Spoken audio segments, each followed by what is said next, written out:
Join UF Hall of Famer and 14-year NFL vet Shane Matthews every weekday as he brings you all you need to know about your Florida Gators, including news, analysis, and opinions with some of the biggest names in sports. Find us on Spotify, Apple Podcast, Google Podcast, or wherever you listen to your favorite podcast. Or watch us live at 8 a.m. on Facebook, YouTube, and Twitter.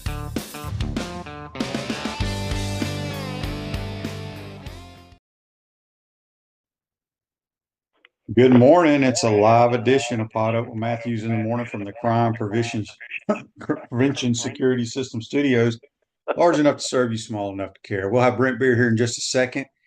I got a lot to talk about today. Don't forget, folks, you got, I think, till Saturday for the Florida Victorious fresh vegetable box that you can purchase to help Florida Victorious. Also, if you don't want to pick it up, which would be on August 15th, and the players will be passing those out at Celebration Point. You can donate it to the local food bank, and they're doing really well with that. But you have until, I think, midnight on Saturday. Also, Spurs Gridiron Grill 3rd-year anniversary. I was told they have about 6 to 10 tickets left for that event, which should be a great event Monday night. So go to spurriers.com to purchase the last remaining tickets.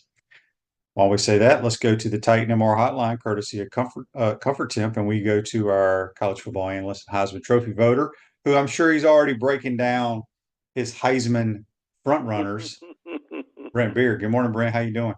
Yeah, good morning, Shane. We are in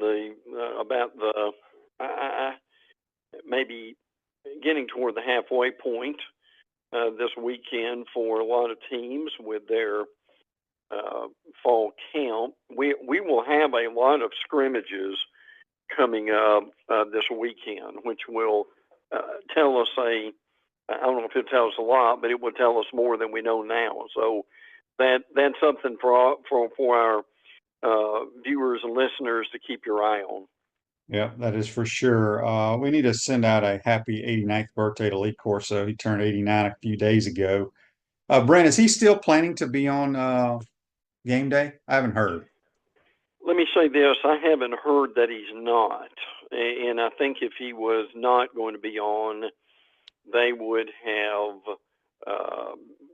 said something about it and made some kind of a press release.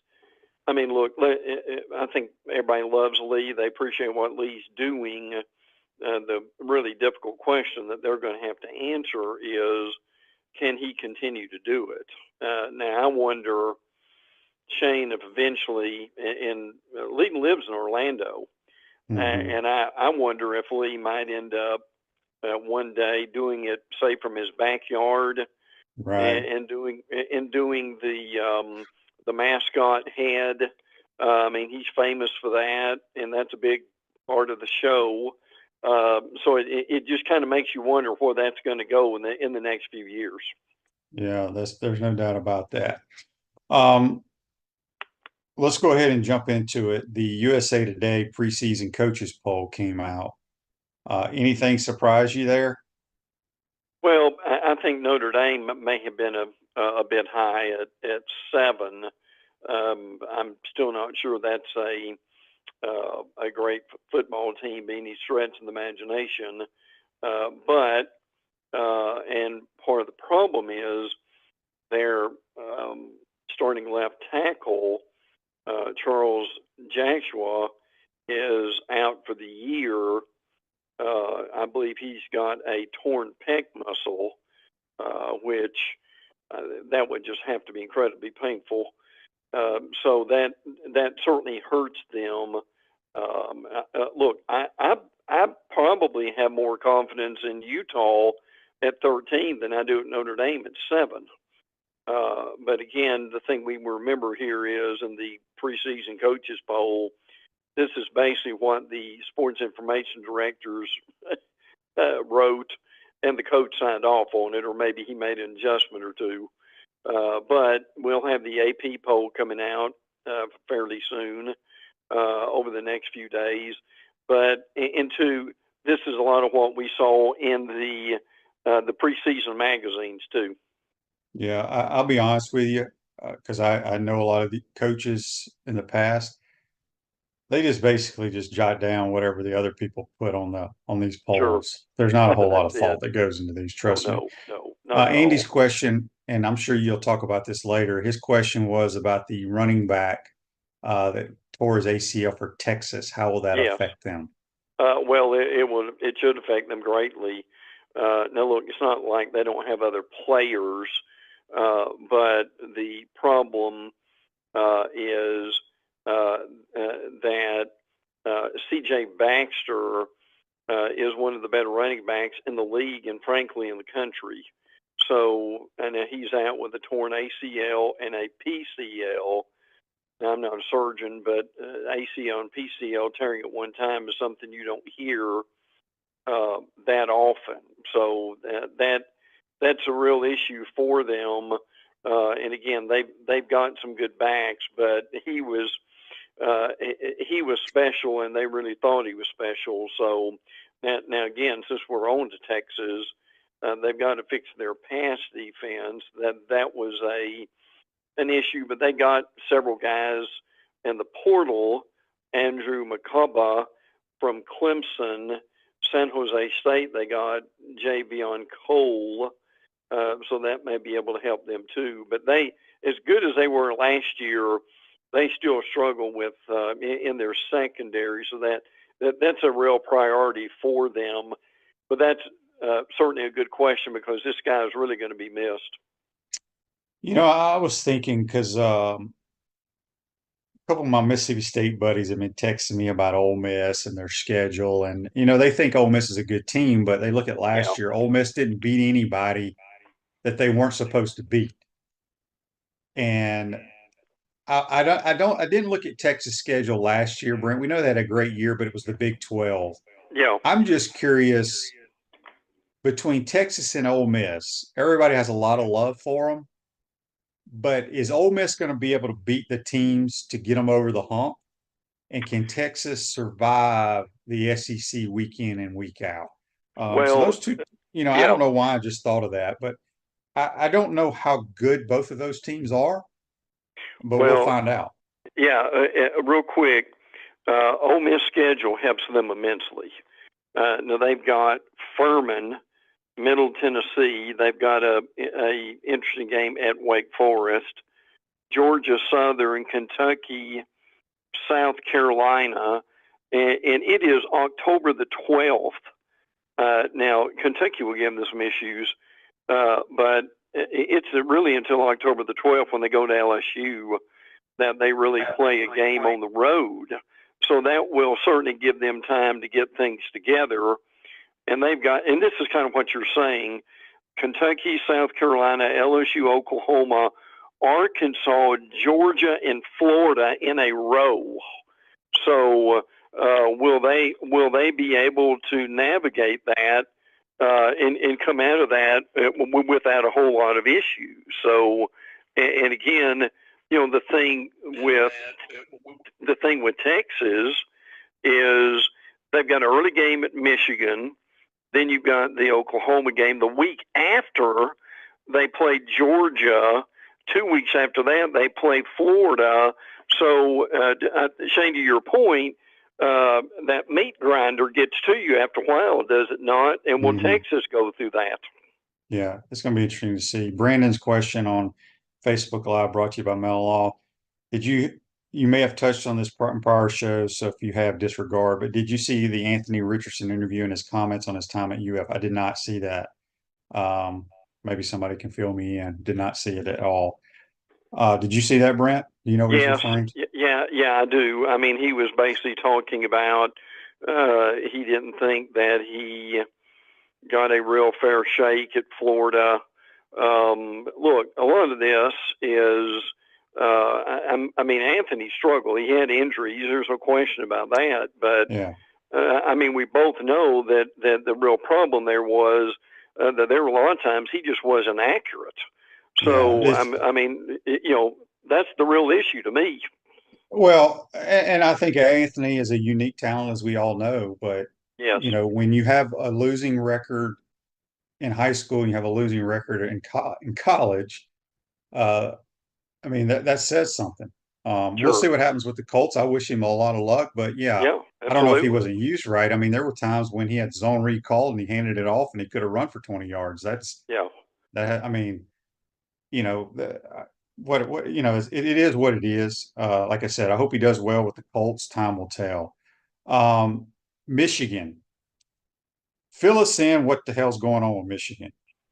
Well, the latest thing that came out yesterday was the NCAA.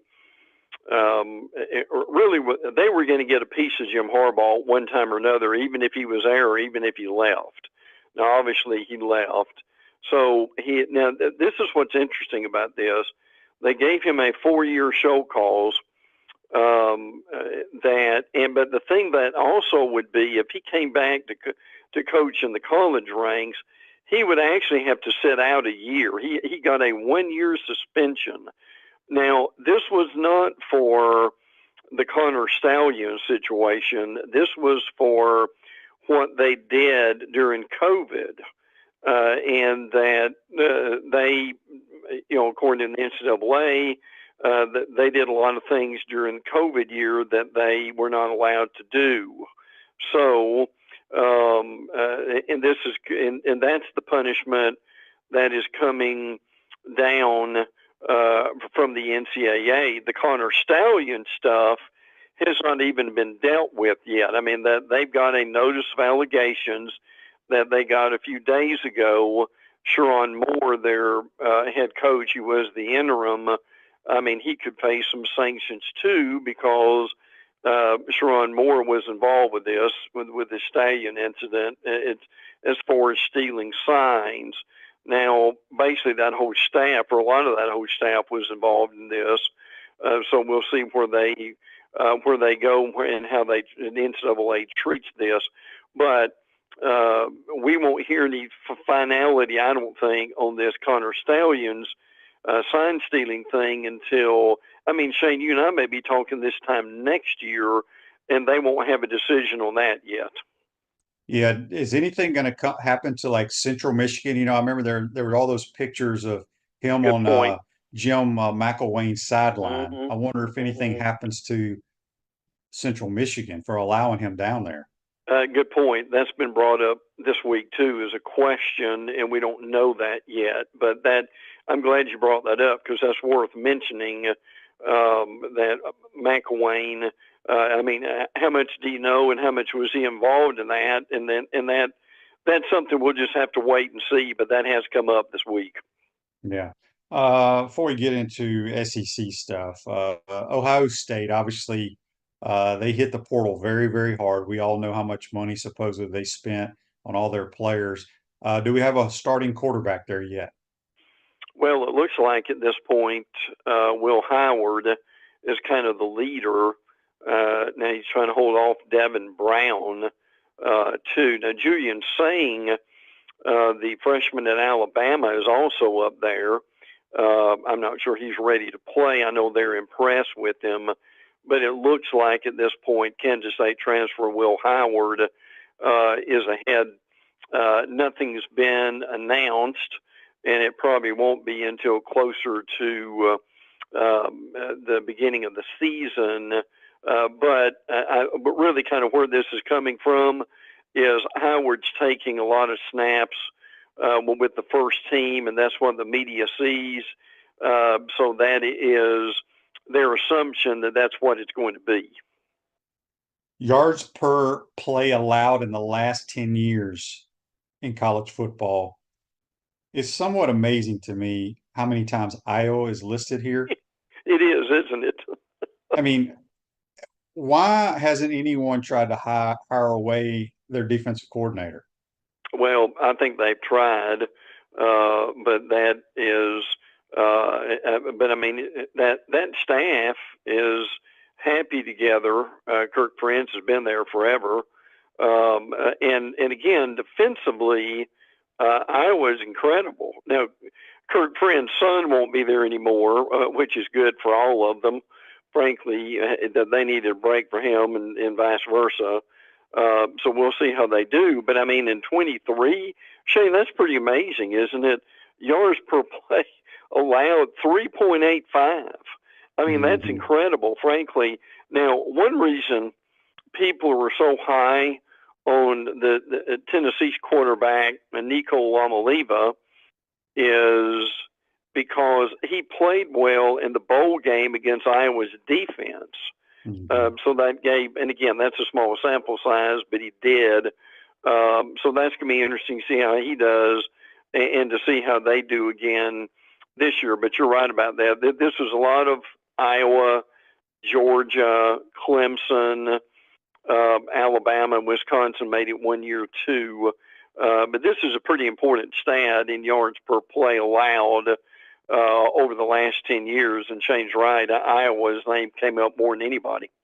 Yeah, it's crazy. All right, the college football playoffs. One group of 5 will get it selected to the playoffs this year, if I'm not mistaken. Correct. And there's about 3 or 4 that have an opportunity from the so-called experts. Tell us who those teams may be. Yeah, Liberty is one. Now, Liberty has a pretty easy schedule, too. Boise State is another.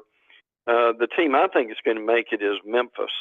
And what Shane's talking about is the group of 5 does have a slot in the playoffs, and that basically is going to be at number 12 is where they will be.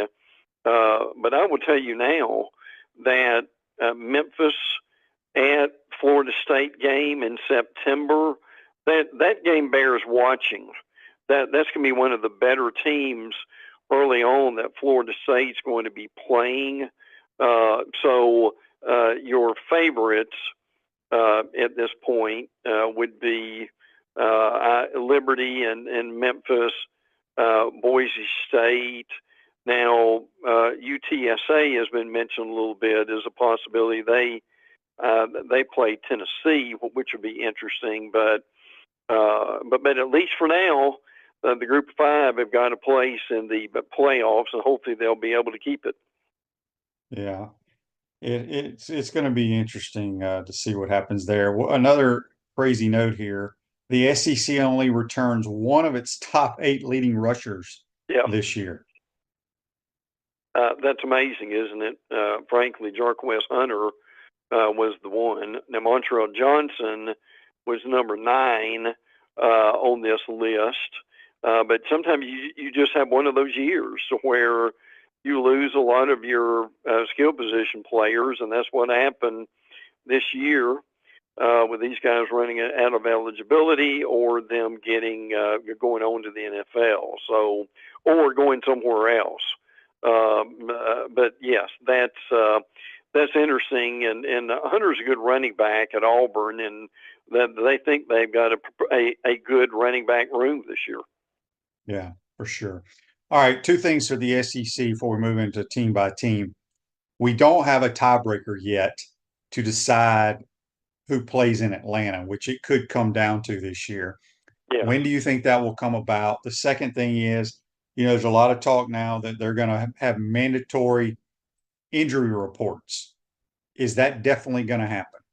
We don't know that yet. It might. So, I mean, as it came from the release from the SEC, a mandatory injury report hasn't been officially approved. I'll take that back. This is from CBS Sports. It has been approved, but multiple sources indicate the details are close to being finalized. Now, we heard in SEC media days that there were going to be 8 parts of the tiebreaker. Makes you wonder, Shane, if number 8 is a coin flip or rock, paper, and scissors. I don't know, but that's still a possibility, but it hasn't been announced.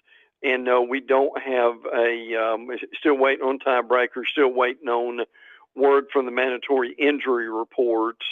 The Big Ten is the first Power 5 conference to have the game day availability report, and they had that during the 2023 season. So we will see how that goes. Kirby Smart said if it helps with gambling, I'm all for it. So, but Shane, look, you and I talked about this before. I mean, how transparent are the coaches going to be on this?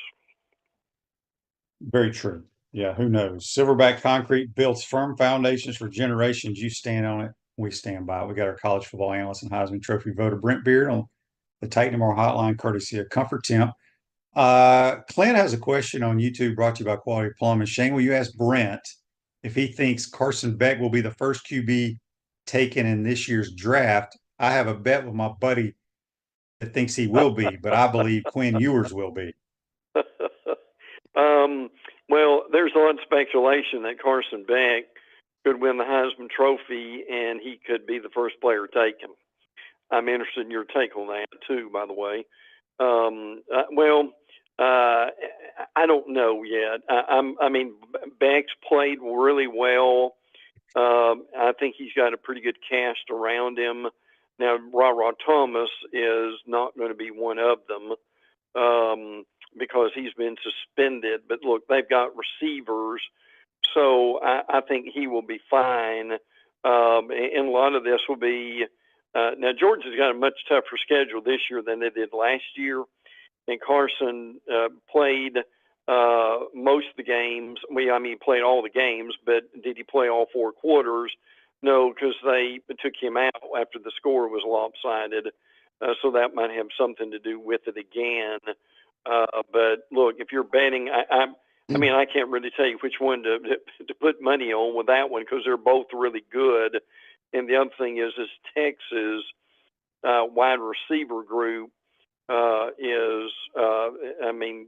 Sarkisian said it was the deepest one that they've got since he's been there. So that's going to be a pretty close call between both those guys. Yeah, and a lot of times it depends on the offensive coordinator, the head coach, which one they like the best. Yes. Let's get a couple of texts on the Titan More text line before we move forward. Morning, QB Gator guy here. I'm with you on the receiver rotation, but I think Billy will start Jackson over Badger. Won't matter as long as Badger gets enough opportunities, which he needs because he's very good. With the running back rotation, I agree with you that the room is good, but my only concern would be pass blocking, as Webb is the only guy that has done that even a little bit at the college level. I agree, but I think Montreal's going to play, so it's not going to matter. Josh from Mississippi on the Titan More text line. Can you ask Brent why Mertz continues to get overlooked by the national media after showing last year what he can do behind a shaky offensive line? I wish I had an answer for that. I love Mertz. I think Mertz is one of the better quarterbacks in the whole league, frankly. But a lot of these other guys get it's a good question. When we're just talking about Carson Beck, obviously one of the reasons he's going to get more publicity is because they are the projected number 1 team in the nation. So that's where everyone's going to look. But I'll say this, and Shane said this too. When you've got the schedule Florida does, if Mertz just plays within himself and he's who we think he's going to be, Shane, that'll take care of itself, won't it? As long as the defense does something. As long as we can stop a few drives here and there. Good point, yes. All right, this text here. Shane, do you think UF would be in the preseason top 25 today if they didn't have such a difficult schedule? Probably not, but they would be in the top 25 if we make the field goal against Arkansas and we stop a 4th to 16 and we're 7-5 instead of 5-7. They would be in the top 25 for Correct. Sure. So win some games, you'll be in there. That's all that matters. All right, Brent, let's move around the SEC. What can you tell us going on up in Tuscaloosa? Yeah, Zabian Brown is a true freshman. It's doing really well in the secondary. They really like him. They've got another kid, Jalen Mbakwe, who is playing very well. Mbakwe was also a quarterback on his team, but he's a really good athlete. The offensive line is taking shape. Kane Proctor is back. He's lost some weight. The whole offensive line has lost some weight. You and I talked last year about was there a possibility Alabama offensive line was just too big. They were bigger than most NFL teams. So that really hurt them, particularly against Texas. So I think they've all lost probably about 10 pounds or so, at least. So that they're quicker. Certainly is what we hear all the way around. So the quarterback's doing fine. Jalen Milrose improved. We understand. Their two running backs, Justice Haynes and Jam Miller, are going to be really good. They've got a good quarterback room and a good running back room. And Bama has a scrimmage Saturday at 9:30, which is a pretty early scrimmage. I don't know if Coach Spurrier ever had y'all out that early, Shane, but that's when it starts. That's pretty early. That's very It is, early. isn't it? Yeah. Cedric's question on Facebook Live brought to you by Mel Off. Shane and Brent, did y'all see the Appalachian State D-line player hit the O-line player in the head with his helmet? I did not see that. No, I didn't either. I hope he's okay. Really? Anything going on with the Hogs? Well, they're having a pretty good camp. Taylor Green from Boise State is doing well. There's a lot of talk, obviously, about Bobby Petrino coming back and being able to help out. They need a lot of help at linebacker. Larry Worth the third, and I understand is playing well. Another guy is Jaheim Singletary. He's a redshirt sophomore. He's also in the secondary. If that name sounds familiar, he is from Jacksonville. Played his first year at Georgia. Appeared in only 3 games. Transferred to Arkansas. So far so good for him. And frankly, and again, Rocket Sanders has left. Went to South Carolina. So they're going to have to rebuild their running back room. But the big thing for Arkansas and Pittman, and Sam Pittman said this, they've got to rebuild their line of scrimmage on both sides, and I think he's pretty pleased with what he's seen so far. What's up with the Auburn Tigers? A lot of talk about the wide receiver group, to say the least. They've really upgraded there. The wide receiver group last year, as you remember, Shane, just wasn't, let's be honest, it just wasn't very good. But Cam Coleman is one of the guys that they really like. Sam Jackson is another. They should be good receivers. Now, Peyton Thorne is still the quarterback, so we'll see if he improves. I mean, when you're with Hugh Freeze for 2 years, you kind of tend to do that. So we will see where that goes. And again, and Auburn's recruited really well. They got 4-star edge rusher Jared Smith recently. He was at Thompson High School in Alabama. Now, I bring that up for this reason. Thompson High School is very close to Hoover, and they're both powerhouses in the state of Alabama. And unfortunately for Hoover, and this is very unusual, but there was some video that went across Twitter that people have probably seen, that one of the Hoover coaches jerked the helmet off of a player, and that there were some other questionable coaching decisions, and a lot of this was on film. So the head coach and the D coordinator have been placed on administrative leave. Don't know really what all that's going to go. We'll need to be fair about that. Let it take its course. But my star, Shane, can you imagine being maybe 2 weeks into your high school season and your coach and D coordinator have been suspended? Well, I saw it. I'll be shocked if they're still coaching high school ball. I don't know how they keep. I don't know how they keep their job. Personally, with what happened. And I didn't see a lot of that. What happened, but a lot of people were very upset with it. And I tell you, Shane, in this day and age, where there is a camera somewhere, that these things come out on a regular basis. Well, Brent, what was crazy is I read about it. Yeah, there's cameras everywhere, but this is the film from their practice that was used, that the coaches post it on the kids' huddle sites where it goes straight Yeah. to their phones and their Right. computers. Right. So Cliff says that was normal when I play. It was more than pulling a helmet off, Cliff. You got to watch it. There's a lot of like, I don't know how to explain it. Like, I'm not even going to get into it. So Yeah. just go watch it. Yes. If I was in charge, they would not be coaching anymore at my school. All right, Brent, the Mighty Gators. What can you tell us? Well, it was really good news that Montreal Johnson is doing well in his recovery. I think the thing that's going to be interesting is, and I think Trayon Webb and the Ball kid have some real potential. So I think that's going to Jaden Ball. That's going to be fun to see where they're going to be. Jamarcus Weston. I saw the workout numbers on him. I'm sure you've talked about this, but I mean that's just unbelievable to me.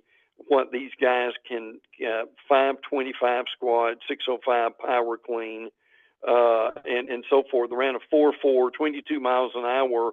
I mean, it's just amazing to me what these guys can do at this point. Florida obviously picking up Torvars Brown of Hutchins Community College. That's a really good community college, been for years. One of the more renowned. So I think they found out he's eligible, 6'6", 290, if I'm reading that right. So obviously some good news from Gainesville. Yeah, for sure. And it's Jamarcus, God bless him. He's really good at all that stuff that you mentioned, but has not been able to actually produce as a football player. And you see this a lot. I mean, this happens a lot, Sure. Guys that are strong, fast, or whatever, but just don't have the skill set to actually be able to produce in whatever sport it is. But maybe he'll be good on special teams this year or what have you. All right, what's going on with the Georgia Bulldogs? They've gotten some possible changes on the offensive line. Maybe Tate Ratledge has received a lot of reps at center. Look, they're always going to be good on the offensive and defensive lines. Kirby deserves a lot of credit for that. Now, he'll miss out on some skill position players, but if you notice, on offensive linemen and defensive linemen, they get a lot of who they want. And now they've got one of their receivers, Colby Young, is stepping up and playing well, and they needed that to happen with Ra Thomas being thrown off the team. They probably need a little bit more depth on the defensive line, but they got Mikael Williams, Azir Stackhouse. I mean, they and again, there's no doubt Georgia's loaded, and I can see why, even with the difficult schedule, that they're ranked as high as they are. Live a healthier lifestyle with our bold, flavorful smoothies, our amazing food. Chocolate smoothie. When you eat better, you feel better. All right, Brent, let's kind of touch on LSU and Kentucky together. They got two quarterbacks, Garrett Nussmeier and Brock Vandergriff, who transferred from Georgia, who was highly recruited, but nobody's ever seen him play. True. Just your thoughts on how these two kids, and we know Nussmeier came in at times last year, but he's not the quarterback. He's a totally different quarterback than Jaden Daniels. Your thoughts on these two guys?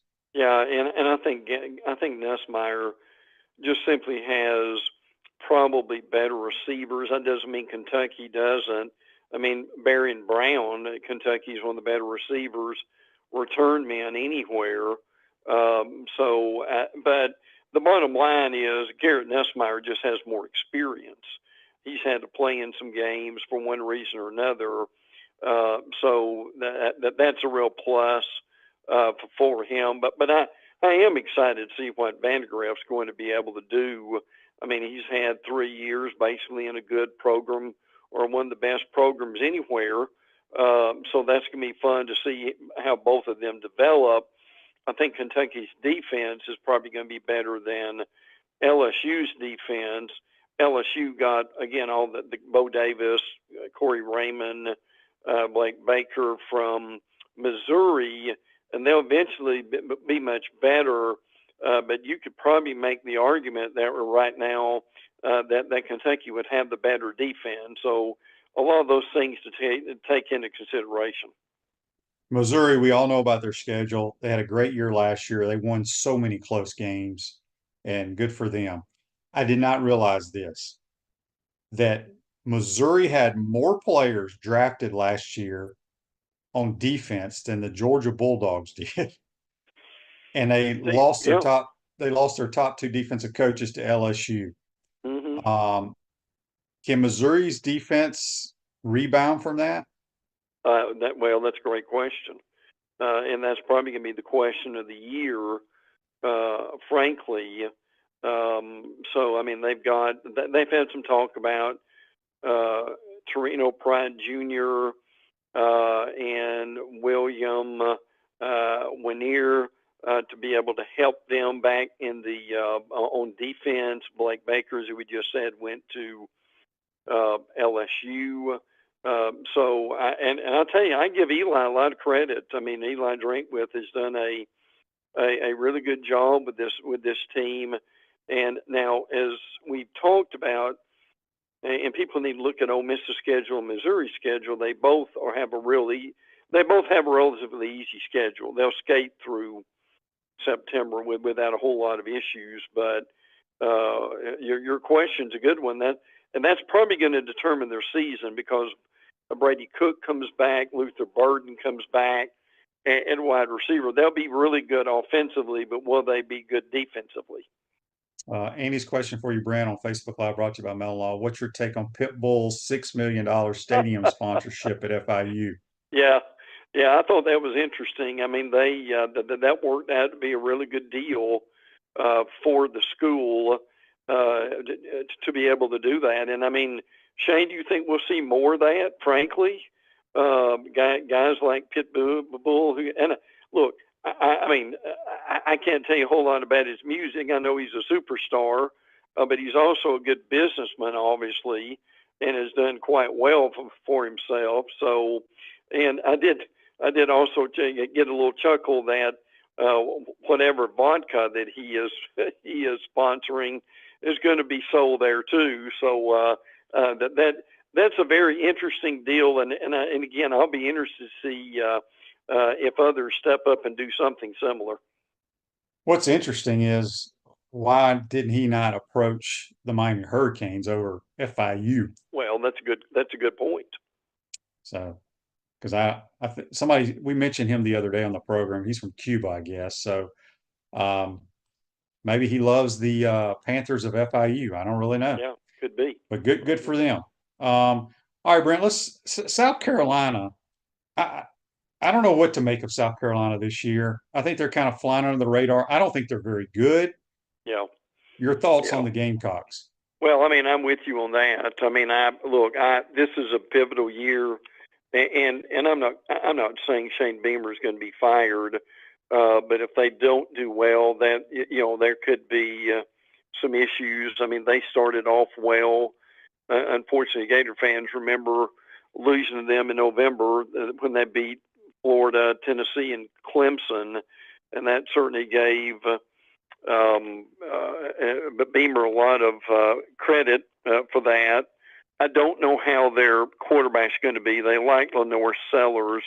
They've got Robbie Ashford from Auburn, but I don't know if he's going to help them that much. They really like Nick Harbor, the wide receiver. He's a track star. He's 6'5", 240, which is amazing. They've got a lot of their offensive line that comes back.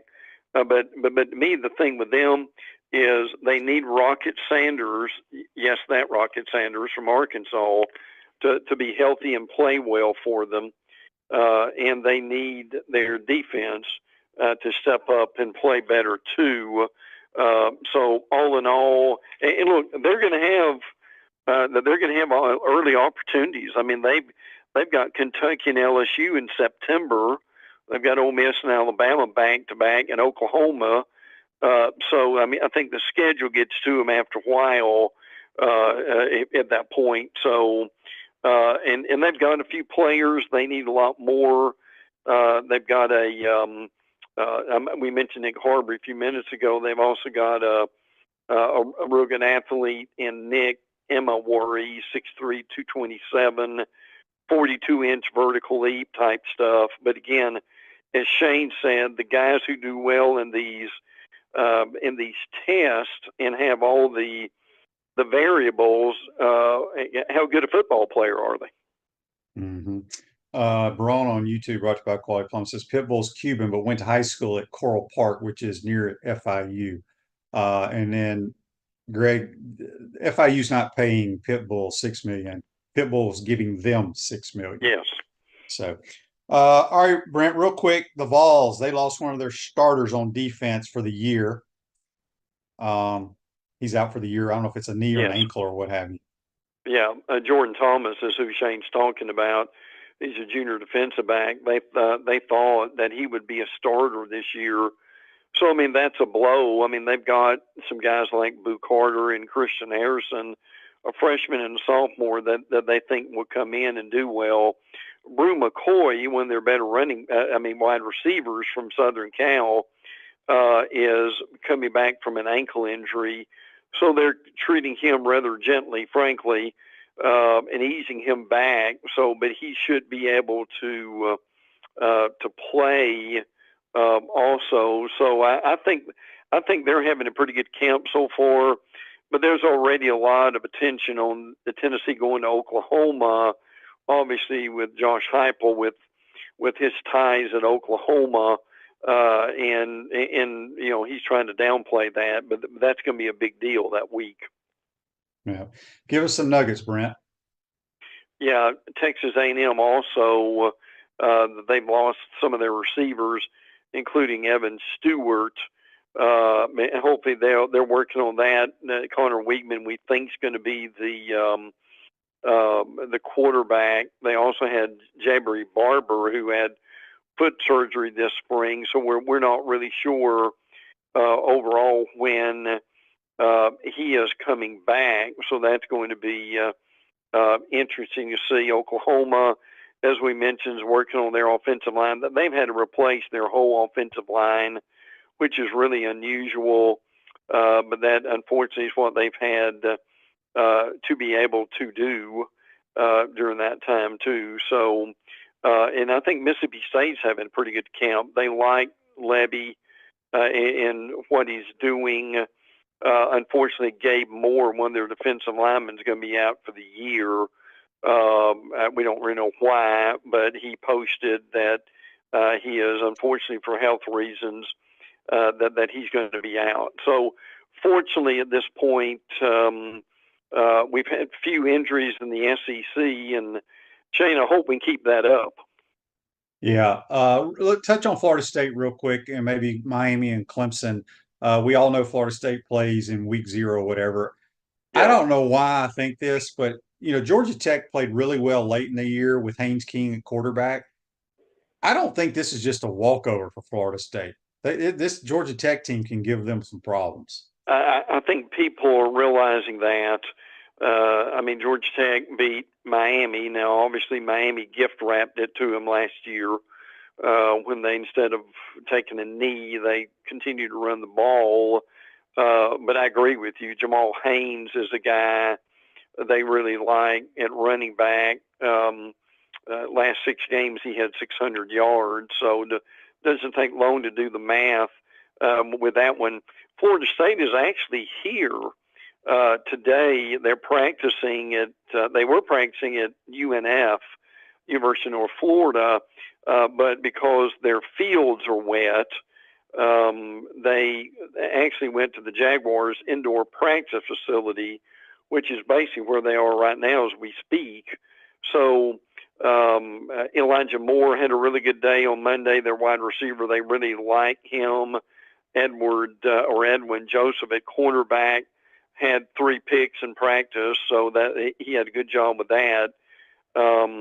Shane Brown, who is from Lake City, one of the better defensive players, continues to play well. They did have a scrimmage the last weekend, since they're playing early, that they can do that. The defensive line with Patrick Payton, Darrell Jackson, and Joshua Farmer, they've been playing well. Overall, DJU has been pretty solid from what we understand. Their backup quarterbacks, Brock Glenn, have been kind of on and off, and Luke Cromenhawk, hope I'm pronouncing that right. They really do like both those guys, frankly. So Florida State, I think, is doing well at Miami. Again, it comes down to Cam Ward and how he's doing. They've got Damian Martinez, the running back transfer. I was going to say the Pac-12, but it's the Pac-2. That's going to be interesting to see how that comes out. Frankly, they need to get some help in the defensive backfield. Cameron Kitchens is one of the multi starters on the back end of that, and then that's going to be interesting. But again, this is a better team. I mean, the Rivers kid on the offensive line, he's from Oakleaf High School. Xavier Restapro, who is a really good wide receiver that Florida's going to have to cover closely. The Bain kid on the defensive line at times last year it was hard to block him. So again, but people want to say, is Miami back? Well, we don't know that until they're actually back. But that's going to be a fascinating game in that opener, isn't it, Shane? It is. Barone says, is the head coach at Middle Tennessee the same guy from 2022 lit up Miami? If so, Middle Tennessee and Ole Miss week 2 can be interesting. It's not. Rick Stockstill's not there anymore. I don't even know who their new coach is. I think I'm right on that. Could be wrong. Yeah, you're right. No, he's not there anymore. Yeah, Stockstill's not there. Lord, he was there, Shane, for what, about almost 20 years. Yeah, long, long time. Brent, good stuff as always, my friend. Appreciate your time, and we'll talk to you next week. Good. Always enjoy it, pal. Take care. That's Brent Beaird, our college football analyst and Heisman Trophy voter. Join us on the Titan More Hotline, courtesy of Comfort Temp. Take a quick time out, come back, get to a few more things. You're watching and listening to PodUp with Matthews in the Morning from the Crime Prevention Security System Studio. We'll be right back. We want to take this moment to thank our sponsors who keep the show going and pay the bills. Our premium sponsors are Crime Prevention Security Systems, Titan MRI, Meldon Law, Peachland Dental, QC Kinetics, Campus USA Credit Union, Dave & Buster's. Gridiron sponsors, Comfort Temp, UF Bookstores, Quality Plumbing, Silverback Concrete, Ruse Ogra State Farm, Tropical Smoothie Cafe, F45. Our touchdown sponsors, Gator Dominoes, Celebrate Primary Care, Gator Bait Media, Aikido America, Style Cuts, Ironwood Golf Course, Big Mills Cheesesteaks, McDonald's of Gainesville, 84 Lumber, Dowling Signs, Baker's Sporting Goods, MG&A Wealth, Nest and Wild. If you're interested in promoting your business on the show, call Freddie at 352-284-3733. If you like what we're doing here, make sure to follow us and support the businesses that support us. Come celebrate Spurrier's Gridiron Grill 3rd anniversary on August 12th. Ronald McDonald House is so excited to partner with Spurrier's again this year. To get your tickets, go to www.spurriers.com. Jerry, may I have one of your famous cookies now? Only if he doesn't take them first. Oh, thank you.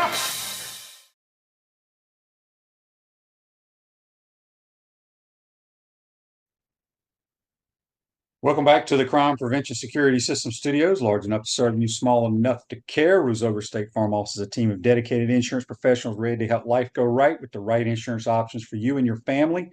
Visit ogreinsurance.com. Give them a call at 352-240-1779. We got some video here of the App State guy ripping off the helmet and swinging it and hitting a guy. Let's check it out. Oh, dear. Yeah, that's not good. That's not good. That's not good at all. So very, very dangerous for sure. There was something that kind of distracted me. I forgot what I wanted to get to. Anyway, we'll get to it here in just a second. I want to get to This Day in Sports, brought to you by Campus USA Credit Union. Put some star power to work in your financial life at Campus USA Credit Union. On this day in 1992, the original U.S. Dream Team wins the gold at Barcelona. They beat Croatia. That's the teams that had Michael Jordan, Magic Johnson, Larry Bird, Scottie Pippen, Charles Barkley, and Patrick Ewing, and others. This Day in Sports brought to you by Campus USA Credit Union. Andy says, with all the weapons the 49ers have on offense, can Ricky Pearsall replace Brandon Ayuk? Looks like Ayuk going to the Steelers perhaps today. Yes. Pearsall, Shanahan is so good and so creative. Pearsall he will get plenty of touches in that offense for sure, in my opinion. Don't forget, if you're interested in going to Spurrier's Gridiron Grill's 3rd-year anniversary, it is this coming Monday, the 12th. There's a few tickets left. Go to spurriers.com. Tickets. And then don't forget, Saturday at midnight is the deadline to buy your fresh produce box from Florida Victorious. You can go to floridavictorious.com there as well. And you can purchase it online and donate it or come pick it up, whatever you prefer. We got a couple of texts here I need to get to. From Frank on the Titan MR text line says, Shane, who in your opinion is the best QB coach in the SEC? Oh man, that's a good question. I don't know all the QB coaches. That's one thing. I think it would be Sarkisian, because he played quarterback at BYU. He played in the league a little bit, but he's had some really good. He's been at some good programs, but Texas to me is as close to the old fun and gun vertical passing attack of anybody in college football. He really schemes up. He's got great route concepts. So I would go Sarkisian. I think Lane does a good job, although Lane's not technically the quarterback coach. I used to like Lane's offense more when he called the plays, whether he was at Tennessee, USC, or whatever. He's gotten into a lot of the RPO and just one-on-one, let's throw it up and see if our guy can make a play. That's what Ole Miss does a lot. So I would answer your question, Frank. I'd go Steve Sarkisian.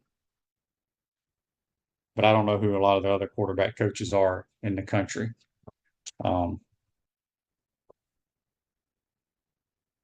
Comfort Temp Heating and Air is looking for an enthusiastic, motivated comfort specialist to join their team. $1,000 sign-on bonus after 90 days. Awesome benefits and the opportunity to grow with the winning team.